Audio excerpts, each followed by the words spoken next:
What are the sins that Jesus hated the most? When we see sin, वे कौन से पाप है जिनसे प्रभु यीशु को सबसे अधिक नफरत थी?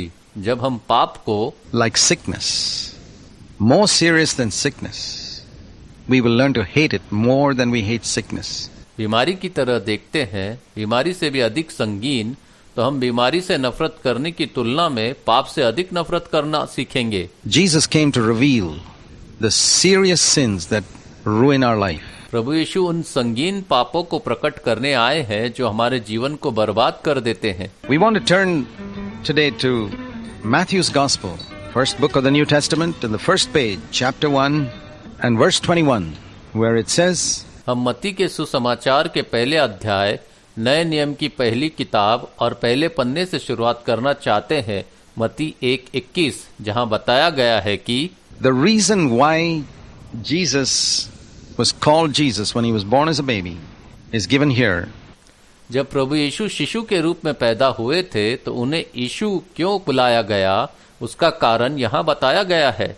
You shall call his name Jesus because he will save his people from their sins. तुम उसका नाम यीशु रखना क्योंकि वह अपने लोगों को उनके पाप से बचाएगा। Jesus means savior, one who has come to save us from our sins. यीशु शब्द का अर्थ उद्धारकर्ता है, वह जो हमें हमारे पापों से बचाने आए हैं। So if you want to know what it is to be saved from sin, you need to know what sin is. इसलिए यदि आप जानना चाहते हैं कि पाप से बचना क्या है, तो आपको यह जानना होगा कि पाप क्या है। And in the minds of many people, sin is a very vague concept. बहुत से लोगों के मन में पाप एक बहुत अस्पष्ट अवधारणा है। It's not clear what sin is. यह स्पष्ट नहीं है कि पाप क्या है। If you were told that you are being saved from leprosy, you know that, or saved from tuberculosis, or saved from a pit in which you have fallen, these things are clearly understood. यदि आपसे कहा जाए कि आपको कुष्ठ रोग से बचाया जा रहा है, आप वह समझ जाएंगे, या टीबी से बचाया जा रहा है, या किसी गड्ढे से बचाया जा रहा है जिसमें आप गिर गए हैं, तो यह बातें स्पष्ट रूप से समझ में आती है। Or saved from failure in an examination, these things you understand. या किसी परीक्षा में असफल होने से बचाया जा रहा है, तो यह बातें आप समझ जाते हैं। But when you say saved from sin, what do you understand by that? That depends on your definition of sin. परंतु जब आपसे कहा जाए कि आपको पाप से बचाया जा रहा है, तो आप क्या समझेंगे? यह पाप के बारे में आपकी परिभाषा पर निर्भर करता है। If you think sin is just getting drunk and gambling and wasting your money and fooling around with other women and things like that, then if you don't do those gross sins, you will think you're saved. यदि आप सोचते हैं कि पाप सिर्फ शराब पीना या जुआ खेलना या अपना पैसा बर्बाद करना और अन्य महिलाओं के साथ मूर्खता करना और इस तरह की चीजें हैं, और यदि आप ये घोर पाप नहीं करते हैं, तो आप सोचेंगे कि आपका उद्धार हो गया है। You know, if you go by the 10 commandments, where there were gross sins like murder, adultery, theft, and giving false witness in court to injure another person and things like that. आप जानते हैं, यदि आप 10 आज्ञाओं पर चलते हैं, जहां हत्या, व्यभिचार, चोरी, किसी अन्य व्यक्ति को चोट पहुंचाने के लिए अदालत में झूठी गवाही देना और इस तरह की चीजें, I think most people in the world, many people anyway, would say, well, we are not committing those type of things. We don't need salvation. मुझे लगता है कि दुनिया में ज्यादातर लोग कह सकते हैं, ठीक है, हम उस प्रकार की चीजें नहीं कर रहे हैं, हमें उद्धार की जरूरत नहीं है। If those are the only things that are sins, a lot of people don't need Jesus at all. यदि यही एकमात्र चीजें हैं जो पाप है, तो बहुत से लोगों को प्रभु यीशु की बिल्कुल भी आवश्यकता नहीं है। But when we read the Gospels, we find that Jesus spoke about certain other sins which are not listed in the 10 commandments at all. लेकिन जब हम सुसमाचार पढ़ते हैं, तो हम पाते हैं कि प्रभु यीशु ने कुछ अन्य पापों के बारे में बात की जो 10 आज्ञाओं में नहीं बताए गए हैं। And so when we see the teaching of Jesus, we find that sin is not primarily external. इसलिए जब हम प्रभु यीशु की शिक्षा को देखते हैं, तो हम पाते हैं कि पाप मुख्य रूप से बाहरी नहीं है। I mean, a mango tree is a mango tree even if it doesn't produce mangoes. मेरा मतलब है कि आम का पेड़ होता है भले ही उसमें आम का उत्पादन न हो। It may be barren, but it is still a mango tree. यह भले ही बंजर है लेकिन फिर भी आम का पेड़ है। When it produces, it will produce mangoes. It won't produce apples or coconuts. जब उत्पादन होगा तो आम ही उत्पादन होगा, इससे सेब या नारियल का उत्पादन नहीं होगा। In the same way, sin is like a tree. उसी प्रकार पाप एक वृक्ष के समान है। Now, whether the fruit of it comes out of our life or not doesn't make a difference. Sin is still there within. इसका फल हमारे जीवन में निकले या न निकले इससे कोई फर्क नहीं पड़ता, पाप अभी भी भीतर है। It's in the heart. Jesus said it's from the heart that everything comes out. Evil thoughts, murders and adulteries and everything like that. हृदय में है। प्रभु यीशु ने कहा कि हृदय से ही सब कुछ निकलता है, बुरे विचार, हत्याएं और व्यभिचार और ऐसे ही हर चीज। And that's why Jesus spoke about sin in the heart to deal with it there rather than after it has come forth. इसलिए प्रभु यीशु ने हृदय में पाप के बारे में बात की और उससे वही निपटने की बात कही, इसके बजाय कि वह बाहर आ जाए। And when we look at the overall teaching of Jesus, we find that there are certain sins which he listed, which he spoke against rather, which men don't consider seriously. जब हम प्रभु यीशु की संपूर्ण शिक्षा को देखते हैं तो हम पाते हैं कि कुछ ऐसे पाप है जिनके बारे में उन्होंने बात की है, जिनके विषय में लोग गंभीरता से विचार नहीं करते हैं। In Isaiah 55 verse 8 and 9, God says, "My thoughts are not your thoughts." यशाया 55 8 से 9 में परमेश्वर ने कहा, मेरे विचार तुम्हारे विचार नहीं है। That applies in many areas. यह कई क्षेत्रों में लागू होता है। God's thoughts about sin are different from man's thoughts about sin. Man doesn't take sin so seriously. पाप के बारे में परमेश्वर के विचार पाप के बारे में मनुष्य के विचारों से भिन्न है। मनुष्य पाप को इतनी गंभीरता से नहीं लेता। Man thinks sin is only these external things. मनुष्य सोचता है कि पाप केवल इन बाहरी वस्तुओं में है। But God says there are a lot of other things which are sin. लेकिन परमेश्वर कहते हैं कि और भी बहुत सी चीजें हैं जो पाप है। And number one among them would be hypocrisy. और उनमें से प्रथम है पाखंड। Now in the Old Testament, you hardly ever find a condemnation of hypocrisy. It's very rare. अब पुराने नियम में आपको शायद ही कभी पाखंड की निंदा मिलेगी, यह बहुत दुर्लभ है। The prophets mostly spoke against adultery and, worshipping idols. These are some of the main sins, and greed, covetousness. भविष्यवक्ताओं ने अधिकतर व्यभिचार, मूर्ति पूजा, लालच, लोभ आदि के विरुद्ध बात की। यह कुछ मुख्य पाप है जिनके बारे में उन्होंने बात की। But when Jesus came, though he spoke about these things also, he spoke much more about hypocrisy. परंतु जब प्रभु यीशु आए तो उन्होंने इन पापों के विषय में भी कहा, परंतु उन्होंने पाखंड के विषय में और भी अधिक कहा। In fact, when a woman caught in adultery was brought before him, he didn't even want to stone her. He saved her life. दरअसल जब व्यभिचार में पकड़ी गई एक महिला को उनके सामने लाया गया तो वो उसे पत्थर मारना भी नहीं चाहते थे, उन्होंने उसकी जान बचाई। There was a thief and a dacoit who had murdered people who hung with him on the cross. He forgave him and took him to paradise. एक चोर, एक डाकू और संभवत एक हत्यारा था जो उनके साथ क्रूस पर लटका हुआ था। उन्होंने उसे माफ कर दिया और उसे स्वर्ग में ले गए। But when he met religious leaders, the elders, the bishops of the synagogues of that time, the Pharisees, he condemned them outright because they were hypocrites. लेकिन जब वह धार्मिक अगुवों से मिले, उस समय के प्राचीन आराधनालयों के प्रधानों से, फरीसियों और शास्त्रियों से, उन्होंने उनकी निंदा की क्योंकि वे पाखंडी थे। He kept on saying, for example, in Matthew 23, he said in verse 13, "Woe unto you." Woe unto you means like the Old Testament curse. A curse be upon you. उदाहरण के लिए मत्ती 23 में उन्होंने इस बात को दोहराया, हे कपटी लोगों, तुम पर धिक्कार है। धिक्कार का अर्थ है अभिशाप, तुम पर अभिशाप है। Scribes, Bible scholars, Pharisees, who were the religious leaders of that time, who had studied in the Bible schools and become elders in the synagogues, hypocrites. तुम शास्त्रियों पर, बाइबल के विद्वानों और फरीसियों पर, जो उस समय धार्मिक अगुए थे, जो बाइबल स्कूलों में पढ़ते थे और आराधनालयों में प्राचीन बन गए थे, वे पाखंडी थे। Again in verse 14, a curse on you Pharisees, hypocrites, a curse on you scribes and Pharisees, hypocrites, verse 15. फिर से वचन 13 में, हे कपटी शास्त्रियों और फरीसियों तुम पर हाय, और 15 में, हे कपटी शास्त्रियों और फरीसियों तुम पर हाय। And again in verse 23, a curse on you, woe unto you, scribes and Pharisees, hypocrites. Again in verse 25, and again in verse 27 and 29. फिर से वचन 23 में, हे कपटी शास्त्रियों और फरीसियों तुम पर हाय, फिर से 27 में, फिर से 29 में। So frequently he condemns them for their hypocrisy, and he calls them serpents, verse 33, brood of vipers. How will you escape the sentence of hell? कितने बार बार उन्होंने उनके पाखंड के लिए उनकी निंदा की और उन्हें सांपों के बच्चों तक कहा।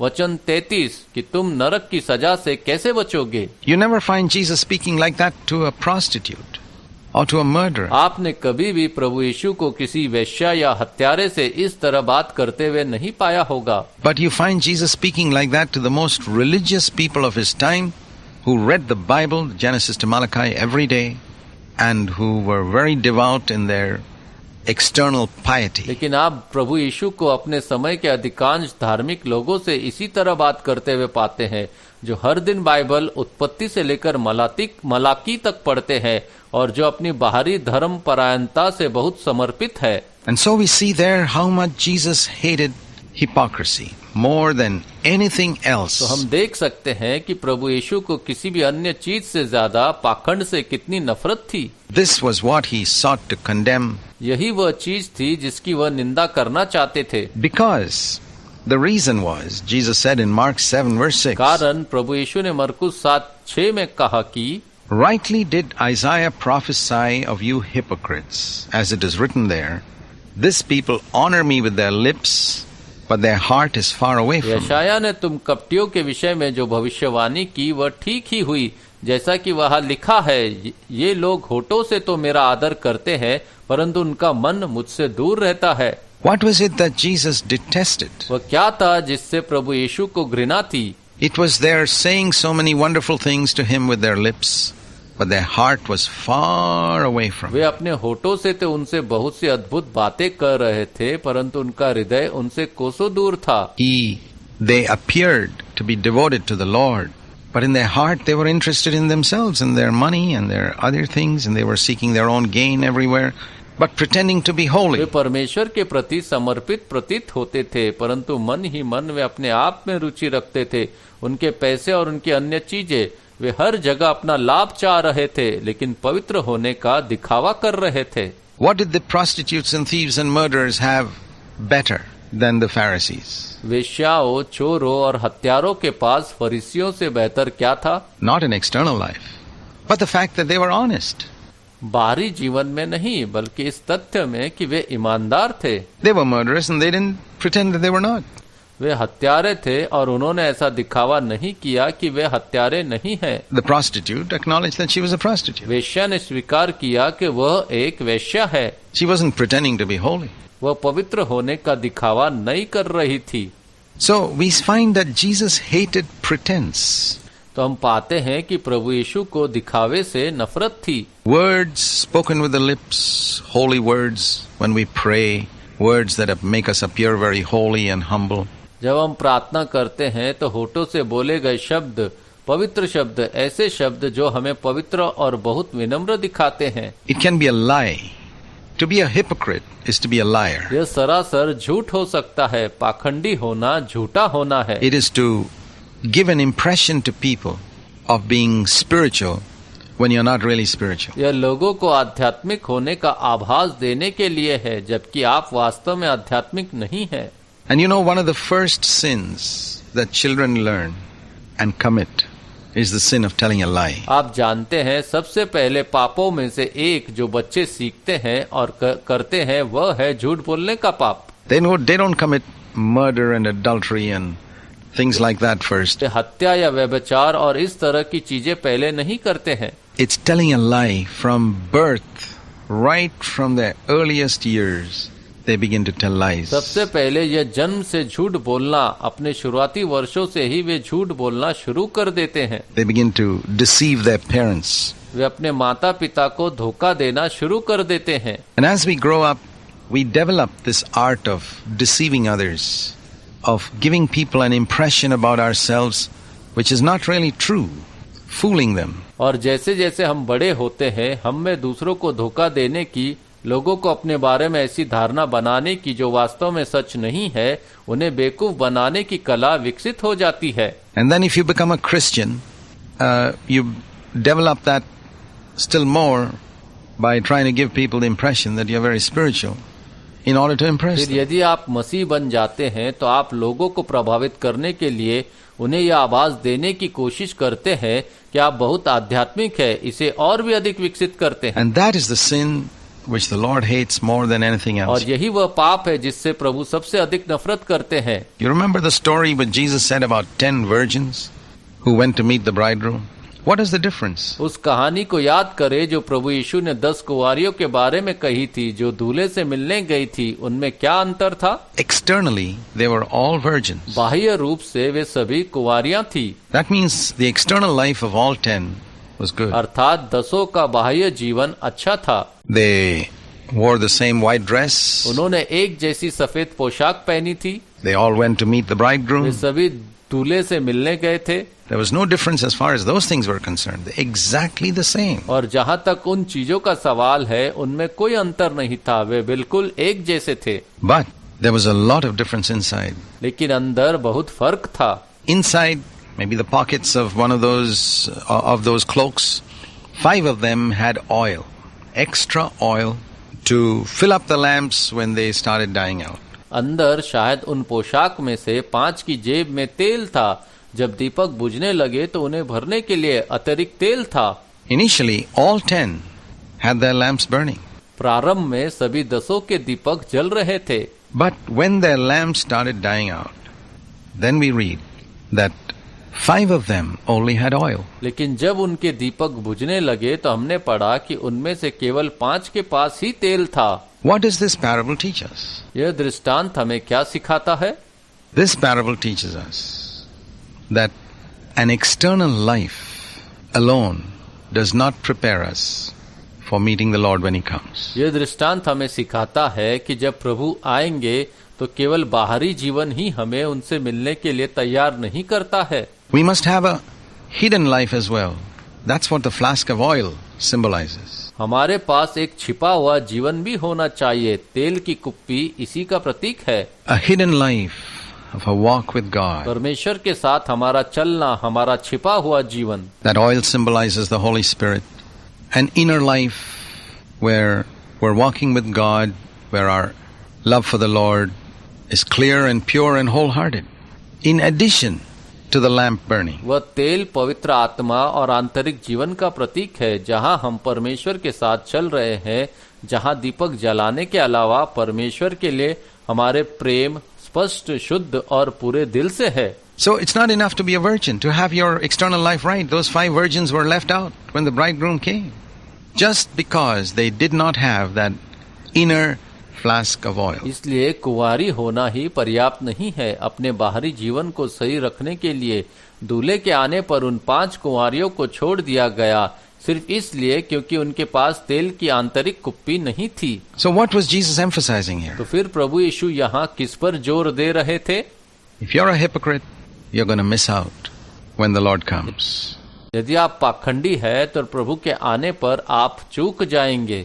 The first sin that was judged in the early church, what was it? आरंभिक कलीसिया में जिस पहले पाप का न्याय किया गया वह क्या था?